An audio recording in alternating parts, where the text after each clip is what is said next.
Are you conducting research in your studies? If so, how's your research going? And how many weeks or months has been your research? Do you know that there has been researches and experiments that have been going on for many, many years? Now, in an article by Austin Thompson in mentalfloss.com, we read of some scientific experiments that have been going on for over 100 years.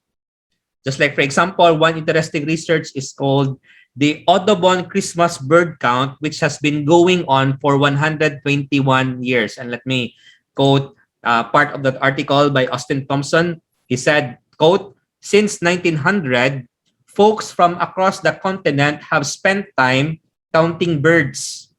What began as an activity to keep people from hunting our feathered friends on Christmas Day has turned into one of the world's most massive and long-lasting citizen science projects. Although the 2015 results aren't yet ready yet, we know that in 2014, 72,653 observers counted 68,753,007 birds of 2,106 species. Now, I don't know, but this kind of experiment, this kind of research will not end soon and will not have any final conclusion. There are still many long-existent experiments and researches mentioned by the article, of which it's kind of difficult to explain here with our limited amount of time. But one research that has engaged many minds for many centuries has been about what life is all about.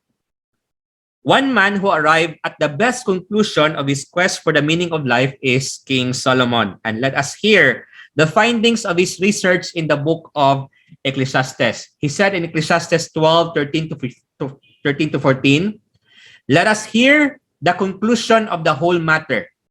Fear God and keep his commandments, for this is man's all.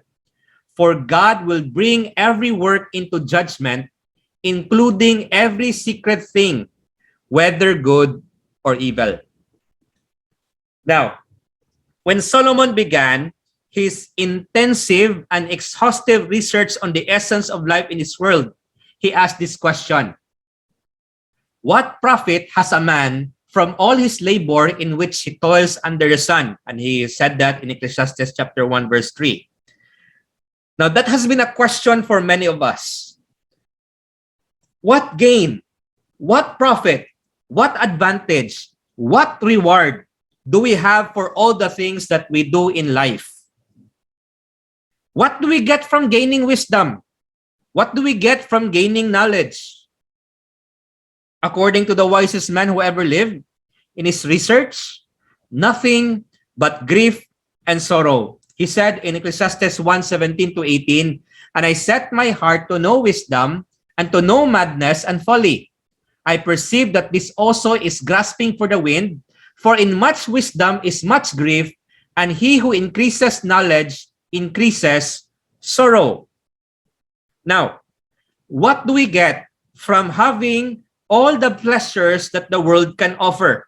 Now, according to the same man who had all things in his life for his pleasure, it's nothing. He said in Ecclesiastes 2:1 to 2, "I said in my heart, come now, I will test you with mirth. Therefore, enjoy pleasure, but surely this also was vanity. I said of laughter, madness, and of mirth, what does it accomplish?" So Solomon experimented with all the pleasures that the world can offer, and he said, this is nothing. It's still vanity. And what do we get from all the hard work we have done in life, for all the labors that we had, for all the toils that we did?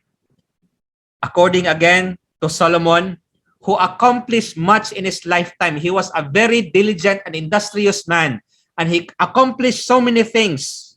He said in Ecclesiastes 2:11, "Then I looked on all the works that my hands had done, and on the labor in which I had toiled, and indeed all was vanity and grasping for the wind. There was no profit under the sun." Now, if we ultimately get nothing from wisdom, pleasure, riches, hard work, then we could just agree with what Solomon said in Ecclesiastes 1:2, vanity of vanities, says the preacher, vanity of vanities, all is vanity.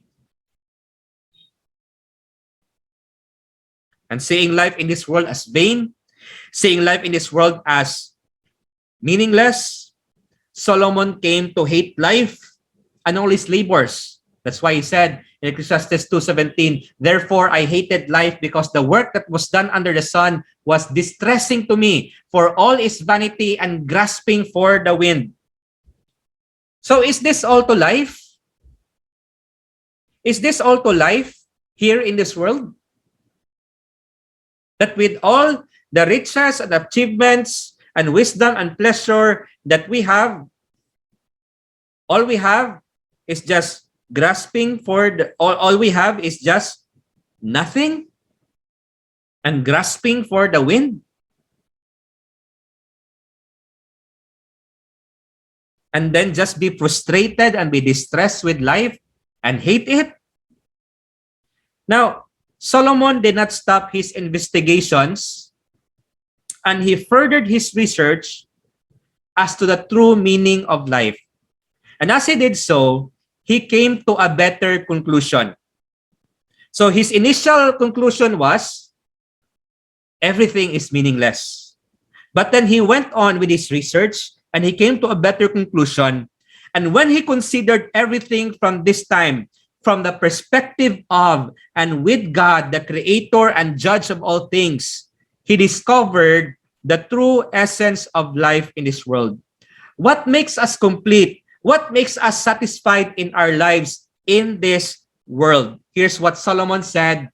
Let us hear the conclusion of the whole matter. Fear God and keep his commandments, for this is man's all. For God will bring every work into judgment, including every secret thing, whether good or evil.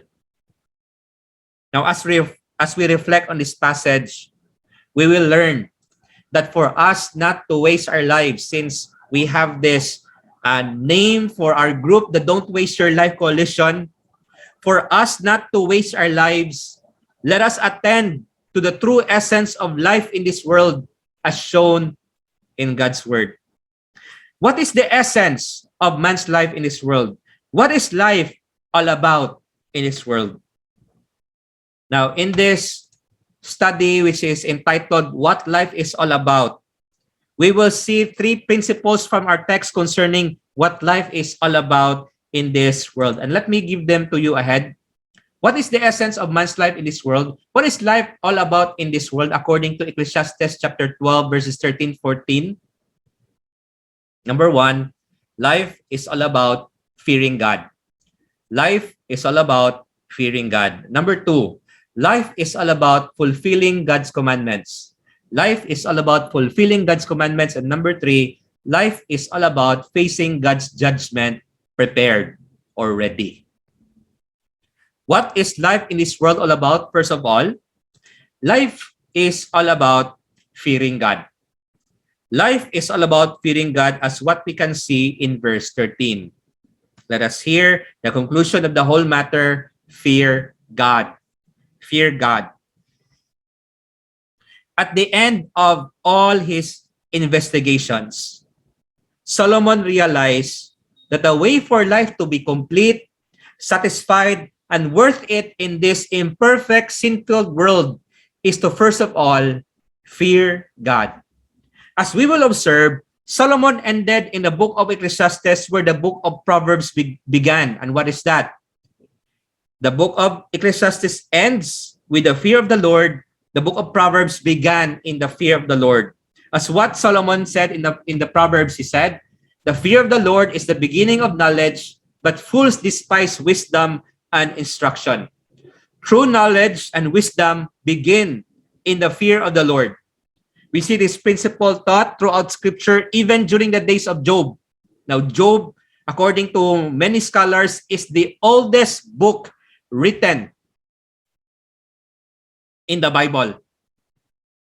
And in Job 28:28, in the very first book that was written, the word of the Lord says, and to man he said, behold, the fear of the Lord that is wisdom, and to depart from evil is understanding. And we see this principle as well in the book of Psalms. Psalms 111:10, the fear of the Lord is the beginning of wisdom. A good understanding have all those who do his commandments. His praise endures forever. Earlier in the book of Ecclesiastes, we are taught that God does all things for us to fear him. Ecclesiastes 3:14, I know that whatever God does, it shall be forever. Nothing can be added to it, and nothing taken from it. God does it that men should fear before him. Now, what does it mean to fear God? What does it mean to fear God? Does not the Bible say that we should not have fear? Or we have it also in our popular culture, okay, that tagline, no fear. I forgot what brand is that, no, that says no fear. Are we not told that there are 365 fear nots in the Bible? Did not God say to Abram, no, in Genesis 15:1, after these things, the word of the Lord came to Abram in the vision, saying, do not be afraid, Abram. I am your shield, your exceedingly great reward.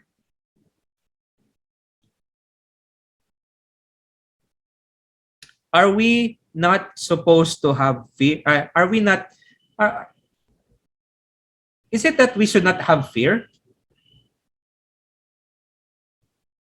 But the Bible also tells us, Matthew 10:28, and do not fear those who kill the body, but cannot kill the soul.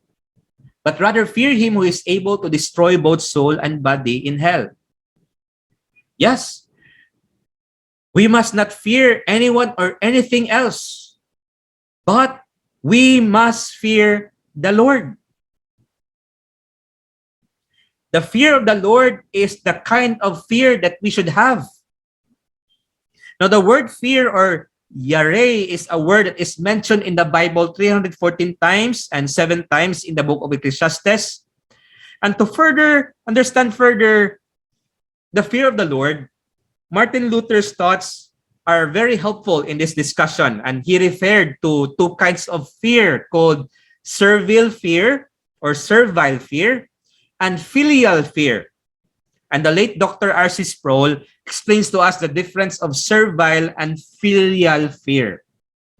Okay, to quote Dr. R.C. Sproul, he said, quote, the servile fear is a kind of fear that a prisoner in a torture chamber has for his tormentor, the jailer, or the executioner. It's that kind of dreadful anxiety in which someone is frightened by the clear and present danger that is represented by another person. Or it's the kind of fear that a slave would have at the hands of a malicious master who would come with a whip and torment the slave. Servile refers to a posture of servitude toward a malevolent owner. So what is servile fear? It's the kind of fear that we feel towards evil people who have evil thoughts and intentions towards us and who are presenting danger to us. That's servile fear.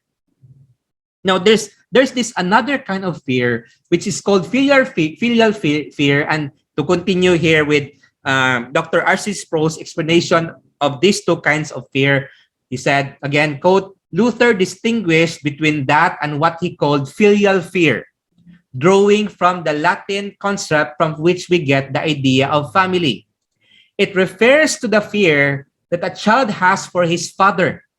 In this regard, Luther is thinking of a child who has tremendous respect and love for his father or mother and who dearly wants to please them. He has a fear or an anxiety of offending the one he loves, not because he's afraid of torture or even of punishment, but rather because he's afraid of displeasing the one who is, in that child's world, the source of security and love. So this is filial fear. Okay, and a good example for that is the fear of a child for his father or for his parent. And it's a fear that is grounded more on respect and love towards the parent. Okay, it's a kind of fear that has anxiety of offending the one he loves. And not that he's afraid because this person is going to torture him or to punish him or to do bad things against him, but he has that kind of fear that he will offend the one he loves. And he's afraid that he will displease the one that he loves. One last point, if we really have a healthy adoration for God, we still should have an element of the knowledge that God can be frightening. It is a frightening thing to fall into the hands of the living God. As sinful people, we have every reason to fear God's judgment. It is part of our motivation to be reconciled with God. So I hope that these thoughts by Dr. R.C. Sproul, okay, taken from Martin Luther concerning filial and servile fear is helpful for us to see what kind of fear that we should have towards God. Should we have that servile fear, being afraid of God because He is going to torture and punish us with malicious intents? Or is it a kind of fear that we are anxious, that we fear that we are going to offend God, who is the source of security and love? And I do believe the kind of fear that we should have is not that servile fear, for God is not evil, God is not wicked, but rather we should have that filial fear towards God. To fear God is not to be afraid of Him that He is going to harm us as a malicious tormentor does a prisoner, or as a wicked owner punishes his servant. To fear God is to fear and reverence Him as the righteous and good Creator, ruler, and judge of all things. To fear God is to give Him greatest respect and not wanting to offend Him, but rather to please Him with all love and glad-hearted submission. Yes, to fear God also means to love God and enjoy God in our lives. And let me point you to Deuteronomy 6:1-5 here. And I want to show us here that fearing God also means loving God. Okay, Deuteronomy 6:1-5. Now this is the commandment, and these are the statutes and judgments which the Lord your God has commanded to teach you, that you may observe them in the land which you are crossing over to possess, that you may fear the Lord your God, to keep all His statutes and His commandments, which I command you, you and your son and your grandson, all the days of your life, and that your days may be prolonged. Therefore, hear, O Israel, and be careful to observe it, that it may be well with you, and that you may multiply greatly, as the Lord God of your fathers has promised you, a land flowing with milk and honey. Hear, O Israel, the Lord our God, the Lord is one. You shall love the Lord your God with all your heart, with all your soul, and with all your strength. So in this passage, we see here that we should fear God and we should love God. They go together. To fear God is to love God. To love God is to fear God. You cannot say, I fear God, but I don't love God. Or I love God, but I don't fear God. To fear God also means to enjoy God. Psalms 2:11, serve the Lord with fear and rejoice with trembling. Delight yourself in the Lord with fear and trembling.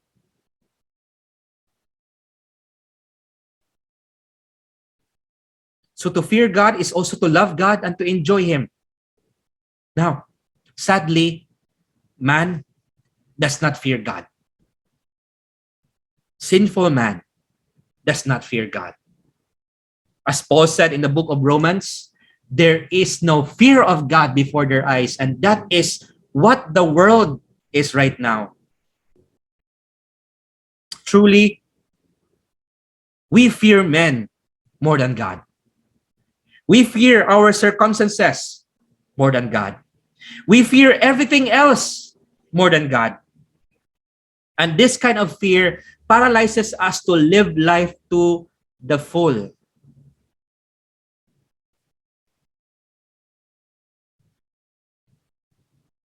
Why is it that we don't go to church to worship at times? Because we fear more, our grades will be bad and fail. We attend more to our studies than to our duties in the Lord.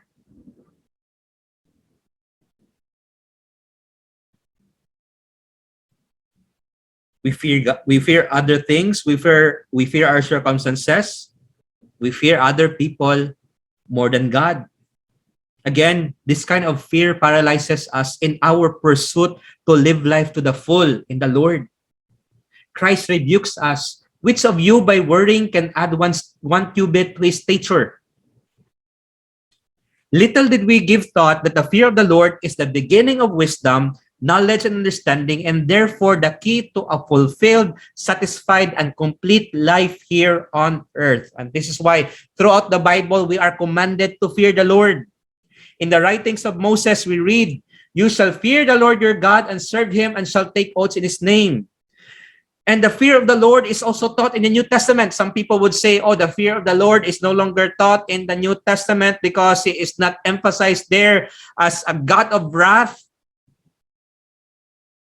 but a God of love. So to fear the Lord, that's an Old Testament, that's an Old Testament concept. But look at 1 Peter 2:17. Honor all people, love the brotherhood, fear God, honor the king. Hebrews 12:28. Therefore, since we are receiving a kingdom which cannot be shaken, let us have grace by which we may serve God acceptably with reverence and godly fear. Now, to fear the Lord means to live a life of righteousness. Proverbs 3:7. Do not be wise in your own eyes. Fear the Lord and depart from evil. You who love the Lord, you who fear the Lord, depart from evil. Depart from sin. Unless we misunderstood Solomon's exhortations earlier to enjoy life as enjoying literally every pleasure that the world and sin offers. Dr. Warren Wiersbe comments, 6 times in his discourse, Solomon told us to enjoy life while we can, but at no time did he advise us to enjoy sin. Enjoying life does not mean to enjoy sin. Because we are to enjoy everything in life always in the fear of the Lord. Now, what profit is it in fearing the Lord? What profit do we have in fearing the Lord? Oswald Chambers writes, the remarkable thing about God is that when you fear God, you fear nothing else. Whereas, if you do not fear God, you fear everything else. If we fear God, then we don't have to fear anything or anyone else. And Solomon assured his hearers and readers, what profit is it that we'll have? No, that is what Solomon asked, no, in when he began the book. What profit do we have in all our labors? What profit? So what profit do we have now in fearing God? Look at what Solomon said in Ecclesiastes 8:12-13. He said, though a sinner does evil 100 times and his days are prolonged, yet I surely know that it will be well with those who fear God, who fear before him, but it will not be well with the wicked, nor will he prolong his days, which are as a shadow, because he does not fear before God. If you fear the Lord, it will be well with you. So do we recognize the creator, ruler, owner, sustainer, and judge of our lives with reverence and awe? Do we fear God? Because that is what life is all about. The chief end of man is to glorify God and enjoy him forever. That's what that's what the Westminster Shorter Catechism said. And our lives will be in vain if we do not do so. Now, what is life in this world all about? Secondly, not only is it all about fearing God, but it's also about fulfilling His commandments. And we'll see that as well in Ecclesiastes 12:13. Let us hear the conclusion of the whole matter. Fear God and keep His commandments, for this is man's all. To fear God is to keep or obey His commandments. For one to claim he fears God but does not obey the commandments of God is a contradiction. Again, Dr. Warren Wiersbe here, he said, quote, "The fear of the Lord must result in obedient living. Otherwise, that fear is only a sham. The dedicated believer will want to spend time daily in Scripture, getting to know the Father better and discovering His will." So important to fearing God and obeying God is to know God's word and His commands. Now, as we've learned earlier, to fear God is also to love God. Now, as we go to the New Testament, Christ tells His disciples that to love Him is to keep His commandments. John 14:15, "If you love me, keep my commandments." We could also say, if you fear me, if you reverence me,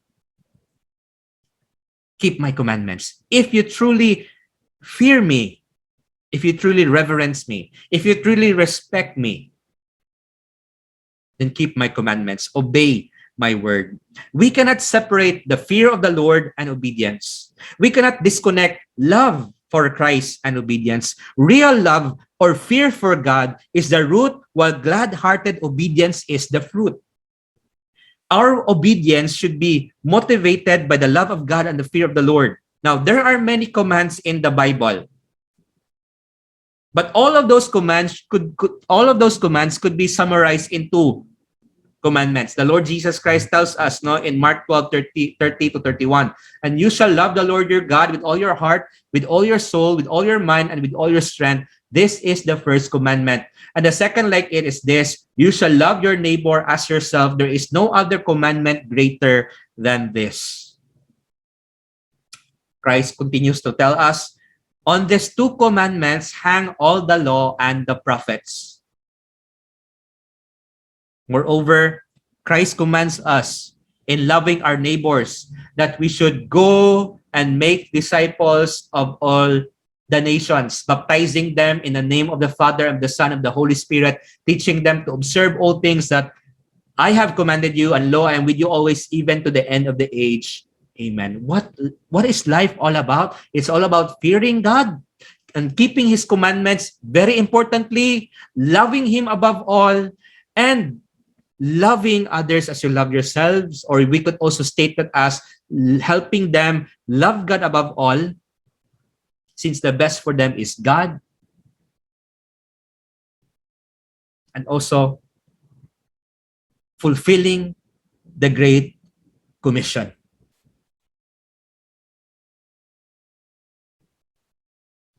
How are we in our obedience to God? Are we growing in our obedience to Him? How are you in that command of loving God above all? How are you in that command of loving your neighbor as you love yourself? How are you in this command of making disciples of all the nations?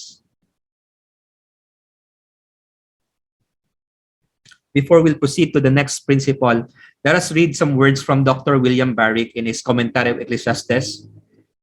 Okay, quote, he said, "According to Gradanos, the Hebrew does not have the word duty." Some of our translations will say, "This is the whole duty of man." But the Hebrew does not have that word duty, so it reads literally that fearing God and keeping His commandments is the whole of everyone. It's not just our duty, it's our essence. It is mankind's very essence to fear God and obey Him. What is Dr. Barrick trying to say here? He is saying that the wholeness, the completion, and the satisfaction of our lives in this world revolves around fearing God and obeying Him. We want to be unbroken. We want to be undamaged in this life. we want to be whole, we want to be complete, then we need to fear God and keep His commandments. We neglect this and we end up with another conclusion of life. And that is, life is but vanity. Now let's move on to the last point of our discussion. What is life in this world all about? Lastly, life in this world is all about facing God's judgment prepared. And we'll see that in verse 14, which says, "And further, my son, be admonished by this, for God will bring every work into judgment, including every secret thing, whether good or evil." Now, what's the point of fearing God and obeying Him in this life? It's for us to be prepared for the judgment that is to come to every man. You see, we have learned in Ecclesiastes that God has made us not only for the temporary, but for eternity. How we live now does not only affect the present or our future in this world, but also our eternity. There is a coming judgment, and the judge of heaven and earth will judge. According to Hebrews 9:27, and as it is appointed for men to die once, but after this, the judgment. There's a coming judgment. And on that day, we will be judged for everything in our lives. As what the last verse of Ecclesiastes say, look again at that verse, God will bring every work into judgment, including every secret thing, whether good or evil. Everything. Even our words will be judged. Everything we say, even the things that we write on social media will be judged. Matthew 5:21-22, you have heard that it was said to those of old, you shall not murder, and whoever murders will be in danger of the judgment. But I say to you that whoever is angry with his brother without a cause shall be in danger of the judgment, and whoever says to his brother, Raka, shall be in danger of the council, but whoever says, you fool, shall be in danger of hellfire. Matthew 12:36-37, but I say to you that for every idle word men may speak, they will give account of it in the day of judgment. For by your words you will be justified, and by your words you will be condemned. Every word will be judged by God.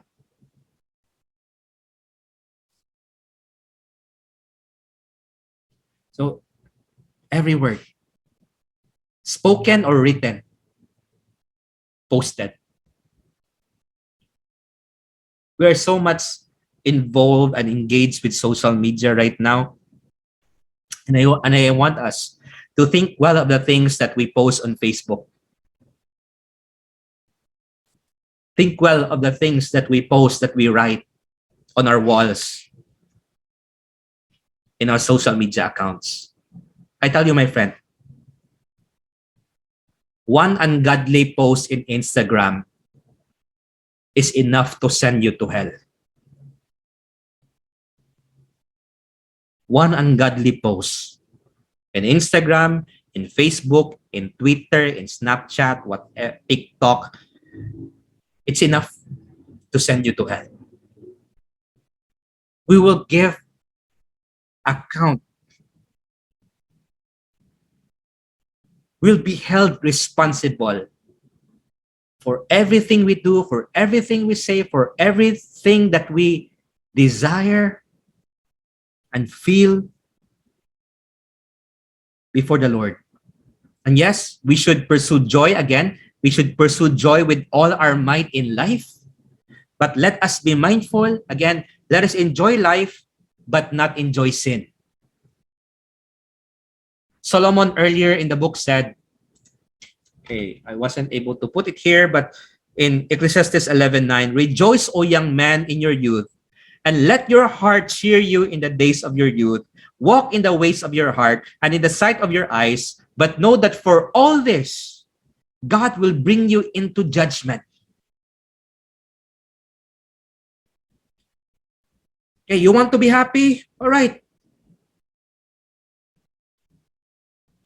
Do what you need to do to be happy. But remember, God will bring everything you do into judgment. The book of Ecclesiastes tells us that for us to have a complete, meaningful, satisfied lives in this world, we need to fear God and keep His commandments. Now, as we have brought the subject of judgment in our discussion, have we considered that none of us have fully feared the Lord and obeyed Him as we ought to? Have we pondered the facts mentioned in the book of Romans that, as it is written, there is none righteous, no, not one? Romans 3:23, for all have sinned and fall short of the glory of God. Even the book of Ecclesiastes tells us that the hearts of the sons of men are full of evil. Madness is in their hearts while they live, and after that they go to the dead. Now, you might say that you are a very religious person or that you are a spiritual person. You attend church regularly, you participate in ministries or in charitable activities, but think of what James said, that for whoever shall keep the whole law and yet stumble in one point, he is guilty of all. Even with just one sin in your life, you will not escape the righteous judgment of God. Yes, we are told by Solomon, fear God and keep His commandments. But here's the bad news. We have failed to fear God and keep His commandments. And therefore, as we look forward to the judgment of God,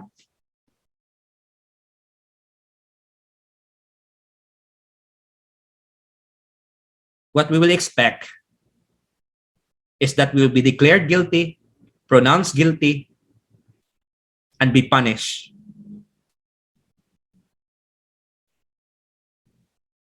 We have no other expectation. The Bible declares, for the wages of sin is death. And we all have failed to fear God and keep His commandments. Now, while Solomon mentioned sin, suffering, death, and the vanity and meaning of life in Ecclesiastes, he didn't mention specifically the way of salvation. But what he did is that he helped us see our need for a Savior. He talked so much about how life is vain apart from God, and that we have sinned against God, and that we have failed to fear God and keep His commandments, which is what life is all about. As we have all failed to fear God and keep His commandments and face the fearful judgment of the Lord God gave us a Savior, the Lord Jesus. And He has proclaimed in His word, he who believes in the Son has everlasting life, and he who does not believe the Son shall not see life, but the wrath of God abides in him. So He has here a promise as well as a warning. He who believes in the Son, He has provided the Son. John 3:16, for God so loved the world that He gave His only begotten Son, that whoever believes in Him shall not perish but have everlasting life. And He repeated that here, that he who believes in the Son has everlasting life, but He also gave a warning that he who does not believe the Son shall not see life, but the wrath of God abides on him. And someday, that wrath of God will explode upon that person in full intensity in hell.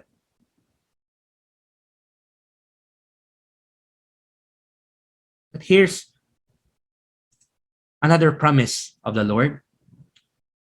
Most assuredly, I say to you, he who fears my word and believes in him who sent me has everlasting life and shall not come into judgment, but has passed from death into life. And Romans 8:1, there is therefore now condemnation to those who are in Christ Jesus, who do not walk according to the flesh, but according to the Spirit. Are you prepared for Judgment Day? There is no better way to be prepared than to believe on the Lord Jesus and be saved.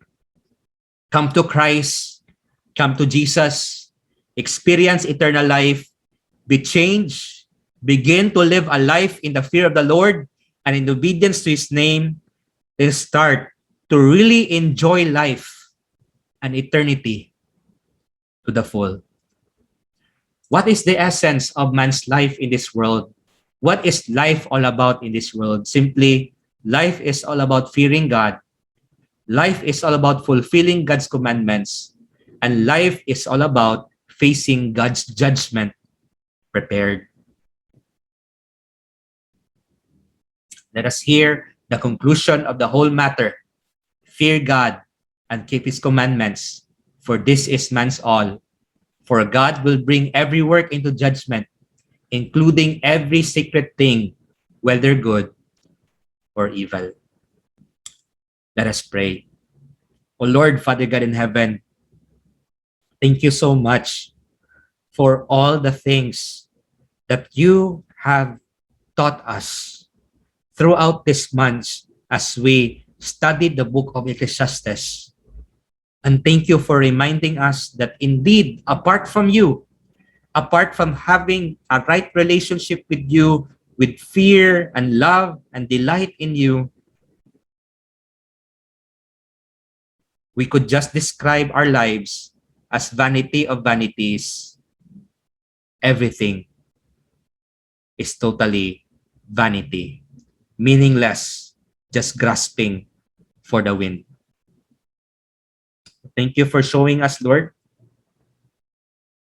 that real satisfaction in life is in you, and you have made it possible that though, Lord God, we have failed you, we have failed to fear you above all and to keep your commandments, and therefore are sinners deserving of eternal judgment in hell, you have given us the way for salvation that will be reconciled, that will be redeemed, that will be forgiven, that will become your children, and that we will be declared righteous.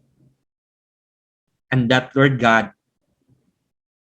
we will not go into judgment, but pass from death to life. You have given us Jesus, and through Christ, we become new creations. In Jesus Christ, we have life, eternal life, abundant life.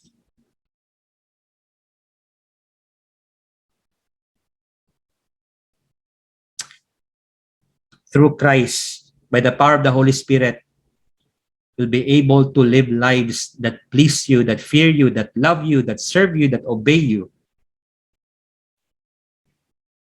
and even enjoy you, dear Father God, to the full in this sin-filled, imperfect world.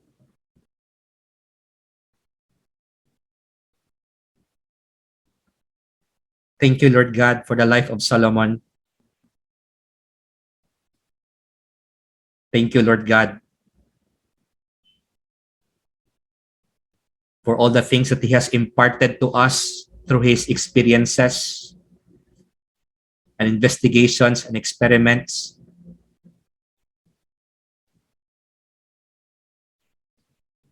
And we pray, dear Father God, help us that we will not be able to follow in His failures, but heed to His instructions, especially that the fear of the Lord is the beginning of wisdom and knowledge and understanding.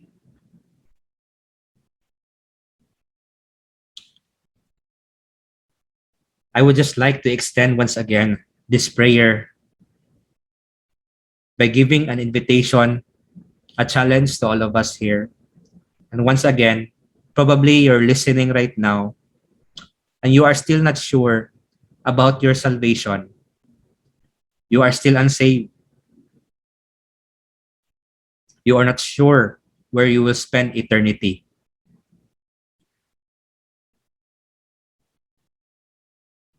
Come to Christ. Come to Jesus. Your good works, your religion, your riches, your achievements cannot save you. It's only Jesus Christ. Jesus Christ said, I am the way, the truth, and the life. No one comes to the Father but by me. Come to Jesus. Call upon the name of the Lord and be saved. Tell him, Lord, I am a sinner, for I have failed to fear you and keep your commandments.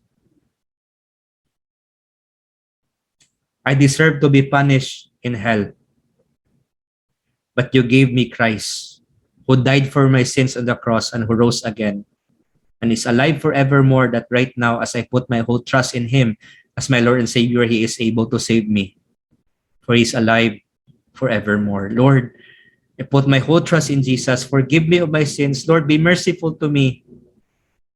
Save me and change my life. Help me to live in the fear of the Lord, to live a life of obedience.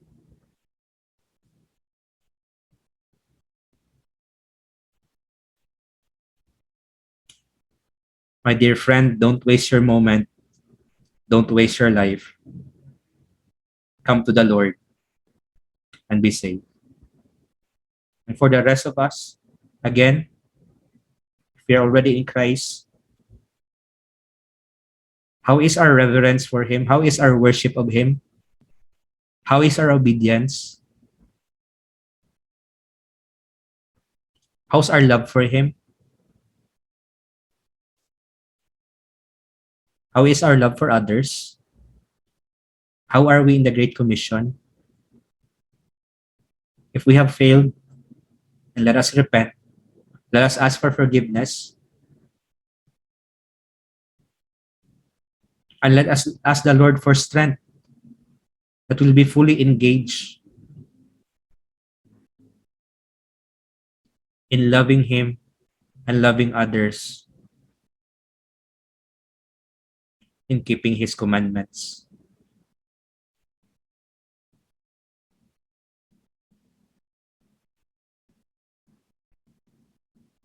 Pray to the Lord and ask for his help.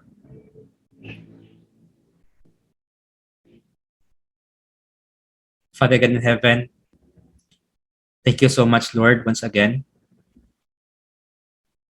for this time which you have given to all of us. Thank you for such a journey together with Solomon in the book of Ecclesiastes. Lord, for all the things wherein you have poured unto us, all the blessings that you have poured unto us, to the sessions, the 41 sessions that we had. Lord, we say, for of him, and through him, and to him are all things. To him be the glory. To Christ be the glory, both now and forever. Amen.